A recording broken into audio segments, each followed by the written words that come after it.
স্বাগত নিউজ 24 সকালের সংবাদে। আপনাদের সঙ্গে আছে আমি ফারনেস জুই। খুলনার রূপসা নদীর তীরে নির্মাণ করা হয়েছে দৃষ্টিনন্দন মডেল মসজিদ ও ইসলামিক সাংস্কৃতিক কেন্দ্র। প্রায় 37,400 স্কয়ার ফিট জায়গার উপরে নির্মিত মসজিদটি এরই মধ্যে দৃষ্টি কেড়েছে দর্শনার্থীদের। মুজিববর্ষ উপলক্ষে সারা দেশে একই সাথে 560টি মডেল মসজিদ ও ইসলামিক সাংস্কৃতিক কেন্দ্র স্থাপন প্রকল্পের আওতায় এই মসজিদটি নির্মাণ করা হয়েছে। শামসুজ্জামান শাহিনের তথ্যচিত্রে ডেস্ক রিপোর্ট। মডেল মসজিদ ও ইসলামিক সাংস্কৃতিক কেন্দ্র স্থাপন প্রকল্পের আওতায় প্রায় 15 কোটি টাকা ব্যয়ে খুলনা আলিয়া মাদ্রাসা প্রাঙ্গণে দৃষ্টিনন্দন এই জেলা মডেল মসজিদ কমপ্লেক্স নির্মাণ করা হয়েছে। মসজিদটির শোভা বৃদ্ধি করেছে 109 ফুট সুউচ্চ মিনার। ধর্ম বিষয়ক মন্ত্রণালয়ের তত্ত্বাবধানে গণপূর্ত অধিদপ্তর এই মসজিদ কমপ্লেক্স নির্মাণ করেছে। এখানে মুসল্লিরা আরামে নামাজ পড়তে পারবেন।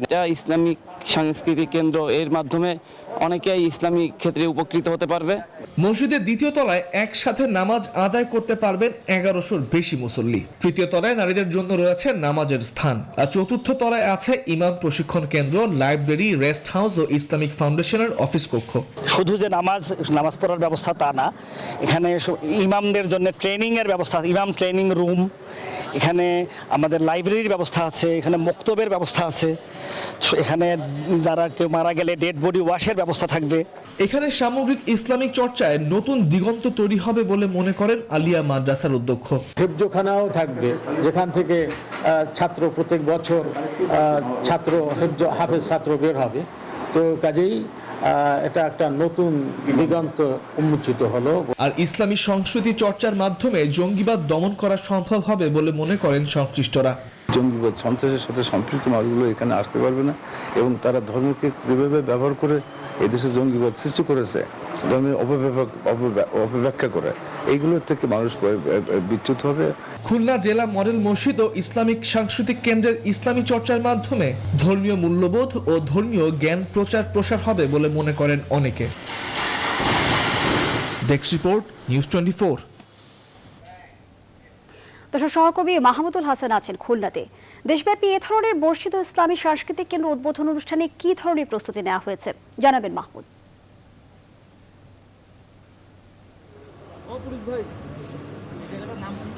জুই, আর কিন্তু আধা ঘন্টা পরে ভার্চুয়ালি মাননীয় প্রধানমন্ত্রী শেখ হাসিনা যুক্ত হয়ে সারা বাংলাদেশের 50টি এই ধরনের কিন্তু মডেল মসজিদ এবং ইসলামী সাংস্কৃতিক কেন্দ্র, এগুলোর তিনি কিন্তু উদ্বোধন করবেন।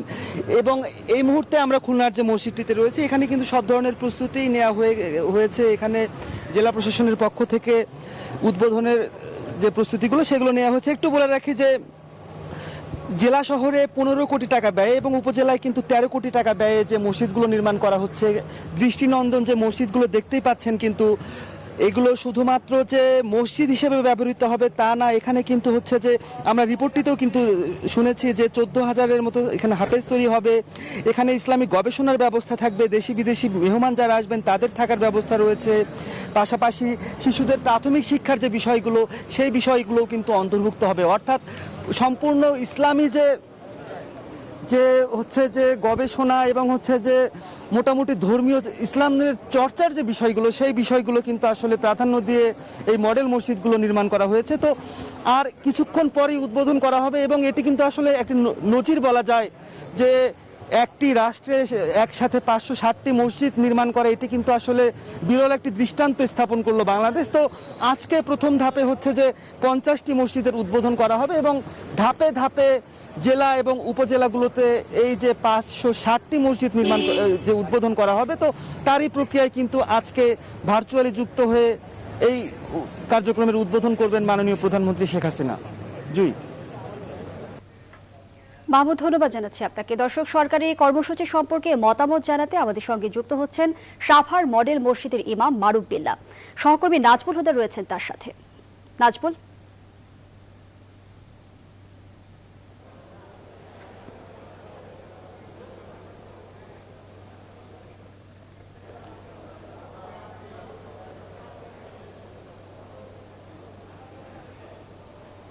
ধন্যবাদ আপনাকে। আপনি যেমনটি বলছিলেন, এই মুহূর্তে রয়েছে আমি সাভার বাস স্ট্যান্ডে এবং সেখানে কিন্তু জানেন যে এই আধুনিক যে মসজিদটি সেটা কিন্তু ঢাকা আরিচা মহাসড়কের ঠিক একদম সাভার বাস স্ট্যান্ডে অবস্থিত।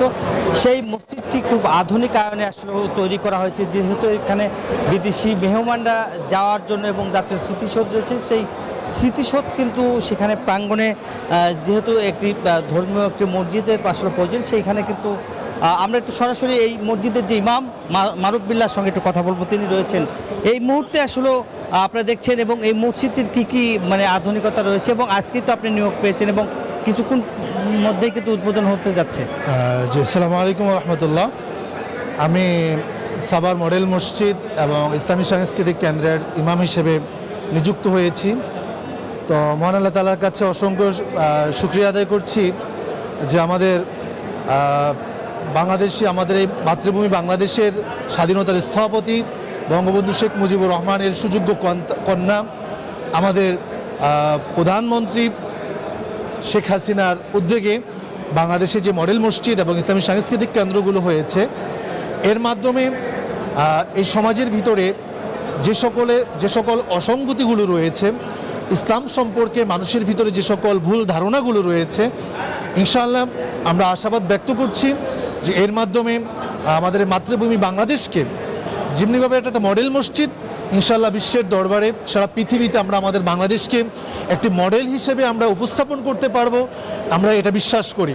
এবং আমাদের মাননীয় প্রধানমন্ত্রী শেখ হাসিনা তার যুগ উপযোগী একটি সিদ্ধান্ত, যেটা পৃথিবীর মাঝে আর কোথাও পাওয়া যাবে না, একসাথে 560টি মসজিদ নির্মাণ করা সো টাফ। সেখানে আমাদের প্রধানমন্ত্রী এত বড় একটি চ্যালেঞ্জ তিনি নিয়েছেন নিজের উদ্যোগে, এটা আসলেই আমাদের বাঙালি জাতির জন্য অবশ্যই গর্বের বিষয়। আমরা সাভারবাসীর পক্ষ থেকে মাননীয় প্রধানমন্ত্রীকে আমরা অসংখ্য ধন্যবাদ জানাচ্ছি।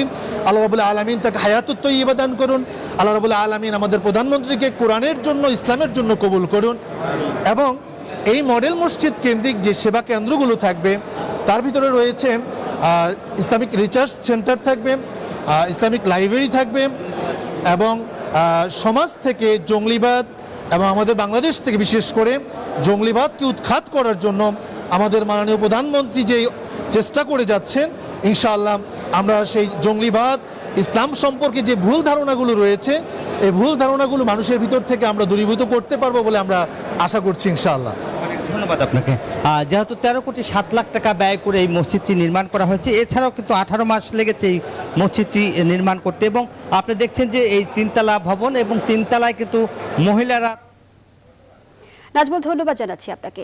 দর্শক, ইসলামী মডেল মসজিদের বিষয়ে খুলনা এবং সাভার থেকে জানাচ্ছিলেন আমাদের সহকর্মীরা। এবার অন্যান্য প্রসঙ্গ, দ্রুত এগিয়ে চলছে স্বপ্নের পদ্মা সেতুর কাজ। সেখানকার খবর সরেজমিনে জানাবেন সহকর্মী প্লাবন রহমান। প্লাবন, পদ্মা সেতু নির্মাণযজ্ঞের খবর জানাবেন আমাদের, কি বলছেন সাধারণ মানুষ?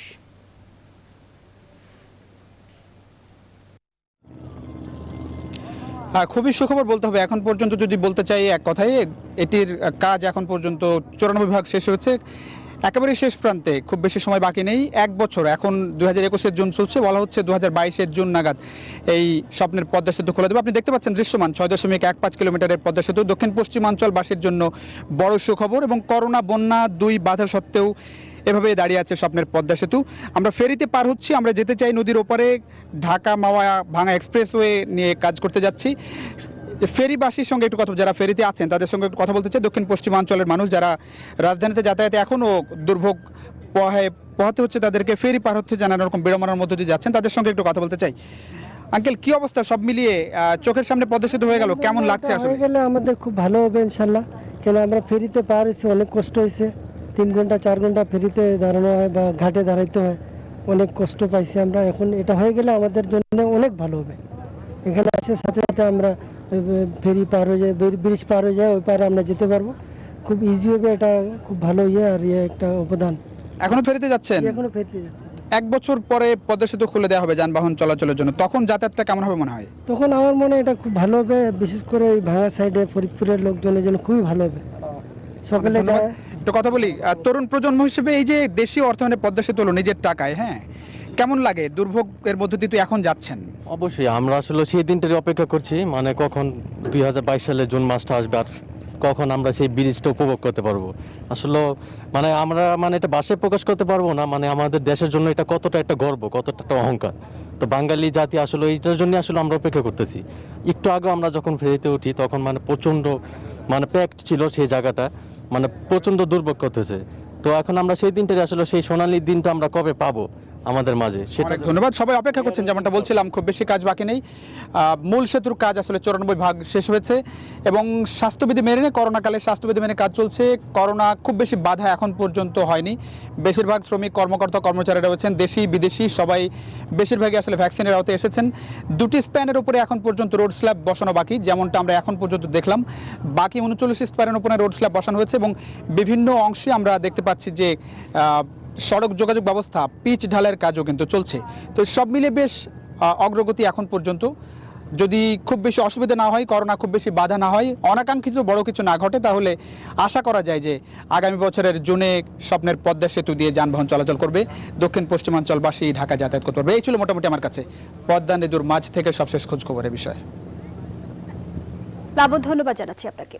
দর্শক, পদ্মা সেতু নির্মাণযোগের সবশেষ খবরাখবর নিয়ে যুক্ত ছিলেন আমাদের সহকর্মী প্লাবন রহমান।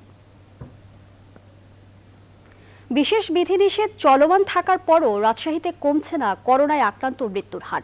আজও রাজশাহী মেডিকেল কলেজ হাসপাতালে করোনায় আক্রান্ত হয়ে 7 জন ও উপসর্গ নিয়ে মারা গেছে 5 জন। এদের মধ্যে রাজশাহীর 9 জন ও চাঁপাইনবাবগঞ্জের 3 জন। দেশের অর্ধেকের বেশি জেলায় করোনা ভাইরাসের সংক্রমণ ঊর্ধ্বমুখী। বিশেষ করে সীমান্তবর্তী 16টি জেলায় সংক্রমণ তুলনামূলক দ্রুত বাড়ছে। এগুলোর মধ্যে সাতক্ষীরায় গেল 24 ঘন্টায় রোগী শনাক্তের হার ছিল 59.34%। আগের দিনে হার ছিল 55.08%। বিশ্ব স্বাস্থ্য সংস্থার তথ্য অনুযায়ী দেশের 18টি জেলায় আগের সপ্তাহের তুলনায় রোগী বৃদ্ধির হার 0%-এর নিচে, আর 10টি জেলায় এই হার 0.1 থেকে 24%-এর মধ্যে। এর বাইরে বাকি 36 জেলায় রোগী বাড়ছে। এসব জেলায় এক সপ্তাহে রোগী বৃদ্ধির হার 25 থেকে 100%-এর বেশি। যশোরে গেল 24 ঘন্টায় 288 জনের নমুনা পরীক্ষা করে 143 জনের করোনা শনাক্ত হয়েছে। শনাক্তের হার 49%। পরিস্থিতি নিয়ন্ত্রণে যশোর পৌরসভা ও নোয়াপাড়া পৌরসভায় বিধিনিষেধ আরোপ করা হয়েছে। কুষ্টিয়ায় গেল 24 ঘন্টায় 73 জনের করোনা শনাক্ত হয়েছে। শনাক্তের হার 35%। করোনার সংক্রমণ রোধে মিরপুর উপজেলার আজমপুর গ্রামের বাজার 7 দিনের জন্য লকডাউন ঘোষণা করেছে উপজেলা প্রশাসন। এছাড়া বিভিন্ন জেলায় বিশেষ বিধিনিষেধও চলমান রয়েছে।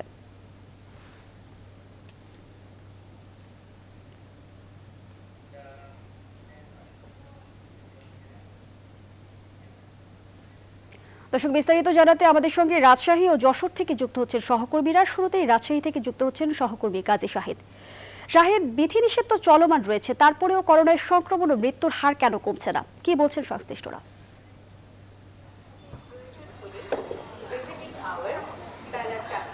শুভ সকাল জুই।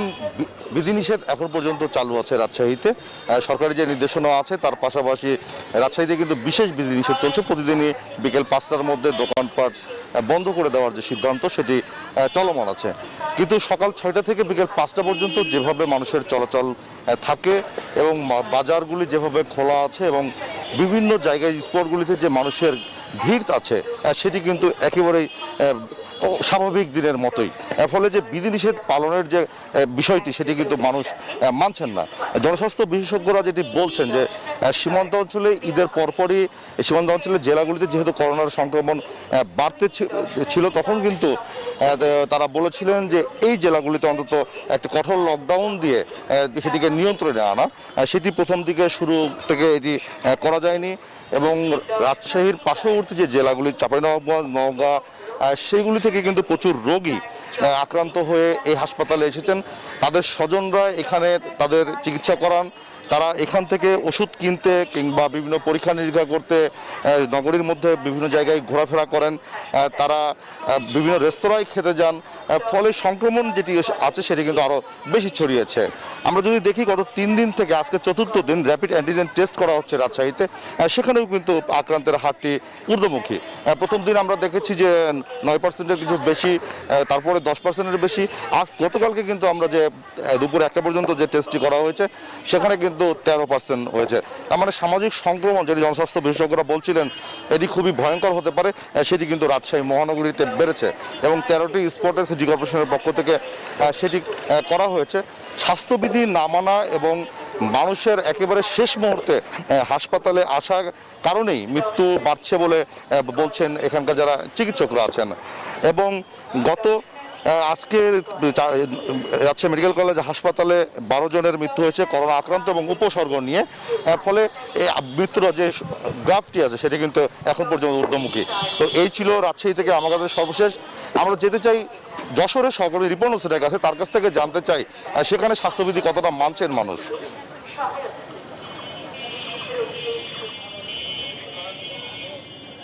ধন্যবাদ প্রিয় সহকর্মী কাজী শাহেদ আপনাকে। আমি রয়েছি যশোরের মনিহার এলাকায়। এই মনিহার এলাকায় আমি দেখতে পেয়েছি যে আসলে প্রশাসন এর পক্ষ থেকে বিভিন্ন পদক্ষেপ নেওয়া হয়েছে। বিশেষ করে পুলিশ প্রশাসন যশোরের 10টি স্থানে চেকপোস্ট বসিয়েছে এবং তারা বিভিন্ন সময় মানুষকে স্বাস্থ্যবিধি মানানোর জন্য কাজ করছে। কিন্তু সাধারণ মানুষ কিন্তু কিছুতেই তাদের যে স্বাস্থ্যবিধি মানার যে প্রবণতা সেটি কিন্তু নেই বললেই চলে। তারা স্বাস্থ্যবিধি মানছেন না। তবে প্রশাসনের পক্ষ থেকে কঠোর ভাবে দমন করা হচ্ছে এবং এই তাদের স্বাস্থ্যবিধি মানানোর জন্য কাজ করা হচ্ছে। আপনি জানেন যে সীমান্তবর্তী জেলায় প্রতিনিয়ত করোনা আক্রান্তর সংখ্যা বাড়ছে এবং মৃত্যুর সংখ্যাও এই গত 2 দিনে 24 ঘন্টায় 2 জন মৃত্যুবরণ করেছে। সে কারণে সরকারের যশোর পৌরসভা এবং নোয়াপাড়া পৌরসভায় 2টি পৌরসভাকে মানুষের চলাচলে বিধিনিষেধ আরোপ করা হয়েছে, দোকানপাট বন্ধ করা হয়েছে এবং প্রয়োজনে ছাড়া মানুষ বের হবে না এমনটি প্রশাসনের পক্ষ থেকে যে গণবিজ্ঞপ্তি দেওয়া হয়েছিল সেখানে জানানো হয়েছে। তবে সাধারণ মানুষ কিন্তু প্রয়োজনে ঘর থেকে বের হচ্ছেন এবং স্বাস্থ্যবিধি না মেনে অনেকে দেখছি যে মাস্ক না পরেও বের হয়েছে। এমন পরিস্থিতিতে কিন্তু যশোরের পুলিশ প্রশাসনের পক্ষ থেকে 10টি মোবাইল টিম রয়েছে এবং 10টি স্থানে তারা বিভিন্নভাবে চেকপোস্ট বসিয়েছেন। তো সব মিলে এই ছিল যশোর থেকে আমার কাছে সর্বশেষ স্টুডিওতে জয় আপনার কাছে। রিপন ধন্যবাদ জানাচ্ছি। সেই সঙ্গে ধন্যবাদ জানাচ্ছি আমাদের আরেক সহকর্মী কাজী শাহেদকে। দর্শক, রাজশাহী এবং যশোর থেকে করোনা পরিস্থিতি তুলে ধরছিলেন আমাদের সহকর্মীরা। দৈনিক সংক্রমণের সংখ্যা লাখের নিচে নেমে এলেও 24 ঘন্টায় আবারও সর্বোচ্চ মৃত্যুর রেকর্ড করল ভারত। ওয়ার্ল্ডোমিটারের তথ্য অনুযায়ী করোনার মরণ থাবায় একদিনে চলে গেছে 6138টি প্রাণ। 24 ঘন্টায় দেশটিতে 93 লাখের বেশি মানুষের দেহে শনাক্ত হয়েছে এ ভাইরাস। এ নিয়ে ভারতের মোট প্রাণহানি ছাড়ালো 3,59,000 আর 2,91,000 ছাড়িয়ে গেছে মোট সংক্রমণ। দেশটিতে টিকা নেওয়ার ক্ষেত্রে পুরুষের চেয়ে নারীদের পিছিয়ে পড়ার পরিসংখ্যান পাওয়া গেছে। এদিকে একদিনে 87,000-এর বেশি সংক্রমণ ও 2,004 শতাধিক মৃত্যু দেখেছে ব্রাজিল। সংক্রমণ কিছুটা বেড়েছে যুক্তরাষ্ট্রেও। একদিনে 4 শতাধিক মৃত্যু ও 14,000-এর বেশি আক্রান্ত হয়েছে দেশটিতে। আগামী 2 বছরের মধ্যে বাইডেন প্রশাসন প্রায় 100 দেশকে 50 কোটি ডোজ ফাইজার ভ্যাকসিনের ডোজ বিতরণ করবে বলে তথ্য দিয়েছে বিবিসি। অন্যদিকে ব্রিটেনের প্রাপ্তবয়স্কদের 80% মধ্যেই করোনার অ্যান্টিবডি শনাক্ত হয়েছে বলে এক প্রতিবেদনে জানিয়েছে ডেইলি মিরর।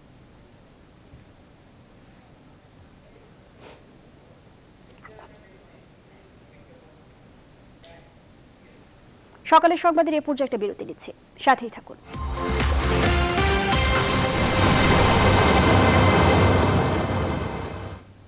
বিরতির পর আবারও স্বাগত, দেখছেন নিউজ 24 সকালের সংবাদ। দফায় দফায় ভূকম্পনের পর এবার সিলেট নগরীর সব ভবন পরীক্ষা নিরীক্ষায় নামছে বিশেষজ্ঞ দল। পাশাপাশি ঝুঁকিপূর্ণ 24টি ভবনের বিষয়ে 1 মাসের মধ্যে নেওয়া হবে চূড়ান্ত সিদ্ধান্ত। নগর কর্তৃপক্ষ জানিয়েছে এরই মধ্যে চিঠি দেওয়া হয়েছে বন্ধ থাকা 6টি মার্কেট সহ তালিকাভুক্ত ভবনের মালিকদের।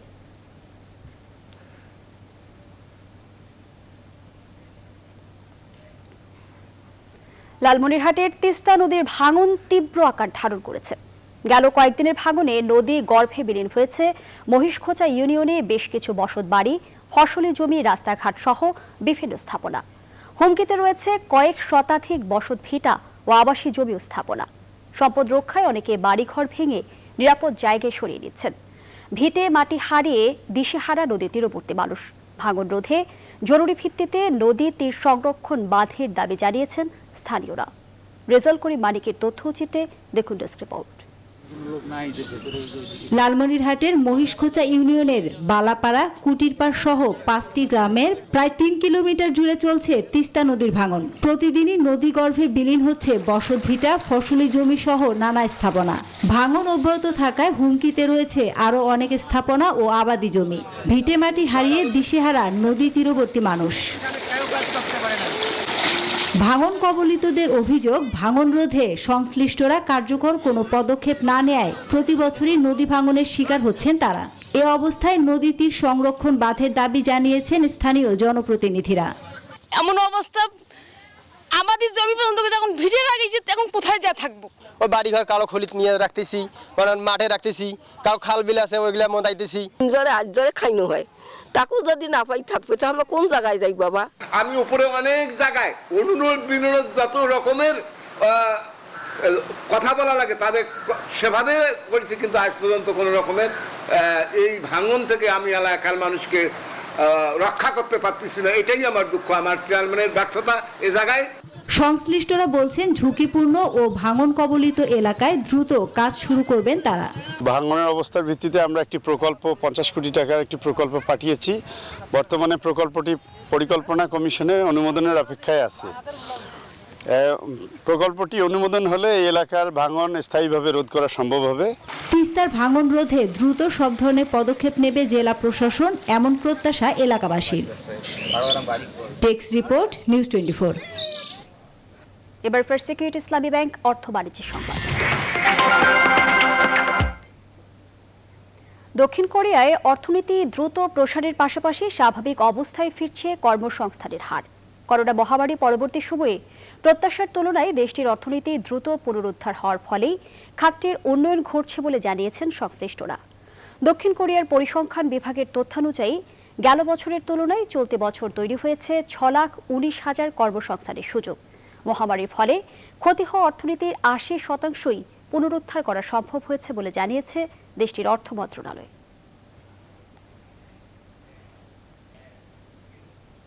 জানাবো প্রবাসীর খবর। আফগানিস্তানের উত্তরাঞ্চলের বাঘলান প্রদেশে মঙ্গলবার রাতে হ্যালো ট্রাস্ট মাইন ক্লিয়ারিং সংগঠনের 10 কর্মীকে গুলি করা হয়েছে।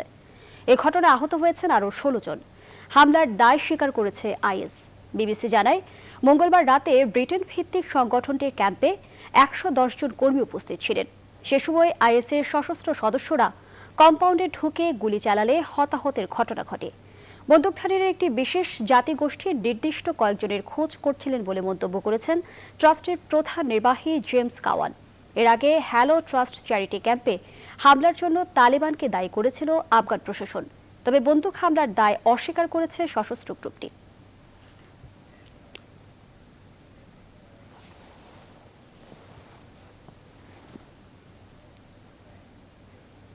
আজ বৃহস্পতিবার বছরের প্রথম বলয়গ্রাস সূর্যগ্রহণ হবে। পৃথিবী ও সূর্যের মাঝখানে চলে আসবে চাঁদ, ফলে অন্ধকারে ঢাকা পড়বে সূর্যের প্রায় 94.3%। আবহাওয়া অধিদপ্তর জানিয়েছে, বাংলাদেশ সময় দুপুর 2:12 30 সেকেন্ডে সূর্যের এই গ্রহণ শুরু হবে, শেষ হবে 7:11 সূর্য ঢাকা পড়ার পর কেবল একটা বলয় দৃশ্যমান থাকবে, যাকে রিং অফ ফায়ার বলা হয়। আগুনের এই বলয়টি রাশিয়া, কানাডা, গ্রিনল্যান্ড ও উত্তর মেরু থেকে দৃশ্যমান হবে। গ্রহণের চূড়ান্ত অবস্থা প্রত্যক্ষ করা যাবে গ্রিনল্যান্ড থেকেই। পাশাপাশি ইউরোপ ও এশিয়ার উত্তরাংশ থেকেও সূর্যগ্রহণ দেখা যাবে। তবে এবারের সূর্যগ্রহণটি বাংলাদেশ থেকে দৃশ্যমান হবে না। আগামী 4 ডিসেম্বর দেখা যাবে চলতি বছরের দ্বিতীয় সূর্যগ্রহণ, অর্থাৎ পূর্ণগ্রাস সূর্যগ্রহণ। সেটি দৃশ্যমান হবে দক্ষিণ আমেরিকা, অ্যান্টার্কটিকা, বিভিন্ন প্রান্ত ও প্রশান্ত মহাসাগর, আটলান্টিক ও ভারত মহাসাগরের কিছু অঞ্চল থেকে।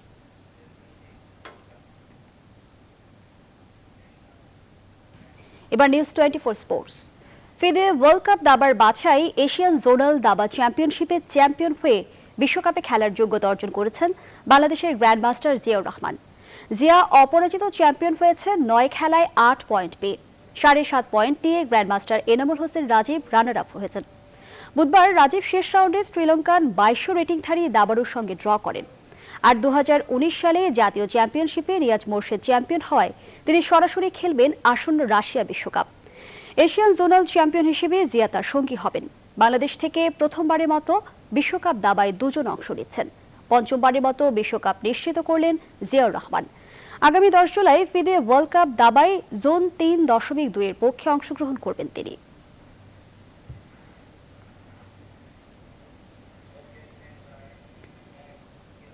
সংবাদ শেষ করব অন্যরকম ভাস্কর্যের খবর দিয়ে। গুটি কয়েক ক্ষমতাবান নেতৃত্বের হাতেই গোটা বিশ্বের মানুষের ভাগ্য অনেকাংশে নির্ভর করে, কারণ তাদের সিদ্ধান্তের উপর ভিত্তি করেই অর্থনীতির চাকা ঘোরে। আর এবছর 7 ক্ষমতাশীল দেশের জোট G7 এর সম্মেলনে অনুষ্ঠিত হয়ে গেল যুক্তরাজ্যে। নেওয়া হয়েছে গুরুত্বপূর্ণ সব সিদ্ধান্ত। আর এই G7 জোটের রাষ্ট্রনায়কদের মুখের প্রতিকৃতি নির্মাণ করে বেশ আলোচিত হয়েছেন ব্রিটেনের কর্নওয়ালের ভাস্কর জোরাস। বাতিল যন্ত্রাংশ দিয়ে তৈরি ভাস্কর্য নিয়ে বিস্তারিত জানাচ্ছেন নাহিদ সিহান। যুক্তরাষ্ট্রের সাউথ ডাকোটা অঙ্গরাজ্যে মার্কিন ইতিহাসের সেরা রাষ্ট্রনায়কদের অদ্ভুত সুন্দর প্রতিকৃতি তৈরি করা হয়েছে। মাউন্ট রাশমোর এর গায়ে 6 নেতার এই অনিন্দ্য সুন্দর ভাস্কর্য দেখতে প্রচুর মানুষ ভিড় করে সেখানে। আর এবার যুক্তরাষ্ট্রের রাষ্ট্রনায়কদের অসাধারণ ভাস্কর্যের আদলেই যুক্তরাজ্যের কর্নওয়ালে প্রতিকৃতি নির্মাণ করা হয়েছে। ভাস্কর জো রাস এবারের G7 ভুক্ত জোটের রাষ্ট্রনায়কদের প্রতিকৃতি নির্মাণ করেছেন ফেলে দেয়া ইলেকট্রনিক যন্ত্রাংশ দিয়ে। প্রতি বছর প্রায় 53 মিলিয়ন টন ইলেকট্রনিক বর্জ্য তৈরি হয় বিশ্বজুড়ে। এই বিষয়টি ক্ষমতাসীন রাষ্ট্রনায়কদের নজরে আনতে চেষ্টা করেছেন বলে জানান জোরাস। ভবিষ্যতে টেকসই এবং দীর্ঘদিন ব্যবহারযোগ্য ইলেকট্রনিক যন্ত্রাংশ উৎপাদনে জোর দিয়েছেন তিনি। এই ভাস্কর্যটির মধ্যে রয়েছেন যুক্তরাজ্যের বরিস জনসন, জাপানের ইয়োশিহিদে সুগা, ফ্রান্সের ইমানুয়েল ম্যাক্রো, ইতালির মারিও দ্রাঘি, কানাডার জাস্টিন ট্রুডো, জার্মানির অ্যাঙ্গেলা মার্কেল এবং যুক্তরাষ্ট্রের জো বাইডেন। নাহিদ সিহান, নিউজ 24। দর্শক, এই ছিল নিউজ 24 সকালের সংবাদে। এতক্ষণ সাথে থাকায় ধন্যবাদ সবাইকে।